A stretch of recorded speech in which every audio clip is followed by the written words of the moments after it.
Hello friends, இன்னைக்கு chicken liver pepper roast எப்படி பண்றதுன்னு பார்க்கலாம். ஸோ இது வந்து ரொம்ப சிம்பிள். லிவர்ல வந்து நிறைய அயன் சத்துலாம் இருக்கும். ஸோ இதை நீங்க மந்த்லி ட்வைஸ் வந்து இந்த மாதிரி பண்ணி கன்சியூம் பண்ணீங்கன்னா ரொம்ப டேஸ்டா இருக்கும். கிட்ஸ்க்கும் ரொம்ப விரும்பி சாப்பிடுவாங்க.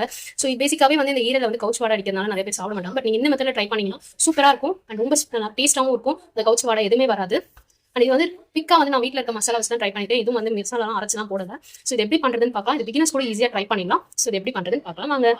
நான் வந்து ஒரு 250 கிராம்ஸ் ஈரல் வந்து மண்ணீரல் கல்லீரல் ரெண்டுமே சேர்ந்து வந்து எடுத்து வச்சிருக்கேன். ஸோ இது வந்து நிறைய லைக் அயன் சத்துலாம் நிறைய இருக்கு. ஸோ இது வந்து நீங்க மந்த்லி ட்வைஸ் கூட கன்சியூம் பண்ணலாம். ஸோ நல்லா க்ளீன் பண்ணி வாஷ் பண்ணி எடுத்து வச்சிருக்கேன். ஒரு மீடியம் சைஸ் வெங்காயம் வந்து நல்லா பொடிசா கட் பண்ணி வச்சிருக்கேன். ஒரு டேபிள் ஸ்பூன் இஞ்சி பூண்டு பேஸ்ட் எடுத்து வச்சிருக்கேன். கொஞ்சம் கருவேப்பிலை எடுத்து வச்சிருக்கேன். மசாலா என்ன தேவைன்னு பார்த்துலாம். ஒரு சில வந்து மிளகு சீரகம்லாம் வந்து அரைச்சு போடுவாங்க. பட் நான் எல்லாமே பவுடராகவே எடுத்துக்கிறேன். ஒரு டேபிள் ஸ்பூன் கார மிளகாத்தூள் எடுத்துருக்கேன். 1/4 டேபிள் ஸ்பூன் மஞ்சத்தூள் எடுத்துருக்கேன். ஒரு டேபிள் ஸ்பூன் சீரகத்தூள் எடுத்துருக்கேன். ஒரு டேபிள் ஸ்பூன் சோம்பு எடுத்துருக்கேன். ஒரு டேபிள் ஸ்பூன் சிக்கன் 65 மசாலா எடுத்துருக்கேன். நம்ம ஃப்ரை மாதிரி ரோஸ்ட் மாதிரி பண்ண போறதுனால நான் சிக்கன் 65 மசாலா எடுத்துருக்கேன். கரம் மசாலா வந்து 1/4 டேபிள் ஸ்பூன் எடுத்துருக்கேன். சால்ட் தேவையான அளவு நான் எடுத்துக்க ஒரு டேபிள் ஸ்பூன் போதும் எனக்கு. நான் ஒரு டேபிள் ஸ்பூன் எடுத்துக்கேன். பெப்பர் வந்து நம்ம லாஸ்ட்லாம் ஆட் பண்ண போறோம். அதனால நான் இப்போ பெப்பர் வந்து இதில் ஆட் பண்ணல. நம்ம எடுத்து வச்சுக்க மசாலா எல்லாத்தையும் இதில் போட்டு நல்லா மேரினேட் பண்ணி வச்சுக்கலாம். ஜஸ்ட் ஒரு 5 மினிட்ஸ் மேரினேட் பண்ணா போதும். நான் வந்து எல்லாமே ஈரல் வந்து எல்லாமே லைக் சின்ன சின்ன பொடிசாக கட் பண்ணி வச்சுட்டு குக்கானா இன்னும் கொஞ்சம் சுருங்கிடும். அதனால ஒரு மீடியம் சைஸ்ல கட் பண்ணி வச்சுட்டு ஜஸ்ட் ஒரு 5 மினிட்ஸ் மேரினேட் பண்ணி வச்சிடலாம். அதுக்குள்ள நம்ம வெங்காயம் தாளிச்சிடலாம். ஒரு 3 டேபிள் ஸ்பூன் சன்ஃபிளவர் ஆயில் எடுத்துக்கிறேன். நம்ம வந்து ஃபுல்லாவே எண்ணெயில தான் ரோஸ்ட் பண்ண போறோம். அதனால வந்து நான் 3 டேபிள் ஸ்பூன் ஆயில் எடுத்துக்கிறேன். எண்ணெய் சூடாயிடுச்சு. இதுல 2 துண்டு கிராம்பு, ஒரே ஒரு துண்டு பட்டை மட்டும் எடுத்துக்கிறேன். இப்போ நம்ம கட் பண்ணி வச்சிருக்க வெங்காயம், இஞ்சி பூண்டு பேஸ்ட், கருவேப்பிலை ஆட் பண்ணிக்கலாம். நல்லா வந்து ஒரு கோல்டன் ப்ரௌன் கலர் ஒரு ஷேட் அதிகமாக வரணும். ஸோ அப்பதான் வந்து ஈரல் ரோஸ்ட் பண்ணும்போது நல்லா இருக்கும். ஸோ இது நல்லா ஒரு 5 மினிட்ஸ் வந்து கோல்டன் ப்ரௌன் கலர் ஷேடை விட ஒரு ஷேட் அதிகமாக வர வரைக்கும் நல்லா வதக்கி விட்டுக்கலாம். அளவுக்கு வதங்கினா போதும். இப்போ நம்ம மேரினேட் பண்ணி வச்சுட்டு ஈரல் ஆட் பண்ணிக்கலாம்.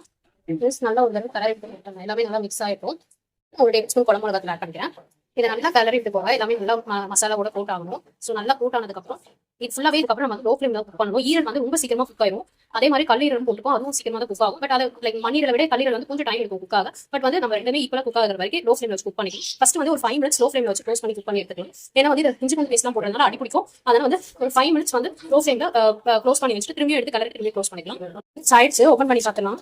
பாருங்க நல்லா குக் ஆகி வந்துருக்கு. ஸோ வந்து இன்னும் கொஞ்சம் நல்லா செஞ்சே வச்சு குக் பண்ணிக்கலாம். இன்னும் ஒரு 5 மினிட்ஸ் வந்து க்ளோஸ் பண்ணி ஒரு 5 to 10 மினிட்ஸ் வந்து நீங்க க்ளோஸ் பண்ணி குக் பண்ணீங்கன்னா ஈரல் வந்து நல்லா குக் ஆயிரும். அந்த மசாலாவோட பச்சை வாசனை போயிடும். வேணும்னா நீங்க கொஞ்சம் எண்ணெய் கூட ஆட் பண்ணிக்கோங்க. ஸோ இன்னும் ஒரு 5 மினிட்ஸ் க்ளோஸ் பண்ணி குக் பண்ணிக்கலாம். ஆயிடுச்சு.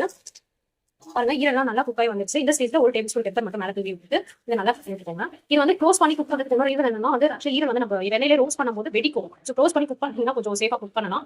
நீங்க அடிக்கரமான பாத்திரம் எடுத்து குக் பண்ணுங்க. அப்பதான் கொஞ்சம் அடி பிடிக்காம இருக்கும். நான் வந்து கொஞ்சம் ரைஸான பாத்திரம் எடுத்ததுனால இது வந்து நல்லா அடி பிடிச்சி ஸ்டேஜ் கூட பேசலாம் போயிட்டனால இந்த ஸ்டேஜ்ல நீங்க உப்பு கூட வேணும்னா செக் பண்ணிக்கோங்க. செக் பண்ணிட்டு ஒரு உப்பு ஆட் பண்ணிட்டு ஒரு 2 மினிட்ஸ் குக் பண்ணீங்கன்னா அது எல்லாமே உப்பு எல்லாமே நல்லா சேர்ந்துரும். ஈரல்லாம் நல்லா குக் ஆகி நல்லா வந்திருக்கு. நீங்க ஒரு அடிகரமான பாத்திரத்தை யூஸ் பண்ணீங்கன்னா உங்களுக்கு வந்து அடி பிடிக்காம இருக்கும். ஈரல் பாருங்க நல்லா சாஃப்டா குக் ஆகி வந்துருச்சு. அவ்வளவுதான், சிக்கன் ஈரல் ரோஸ்ட் வந்து ஸ்பைசியா சூப்பரா ரெடி ஆயிடுச்சு. ஸோ இந்த மெத்தட் உங்களுக்கு ட்ரை பண்ணி பாருங்க. ரொம்ப டேஸ்டா வரும். இந்த வீடியோ உங்களுக்கு யூஸ்ஃபுல்லா தான் லைக் பண்ணுங்க, ஷேர் பண்ணுங்க, சப்ஸ்கிரைப் பண்ணுங்க.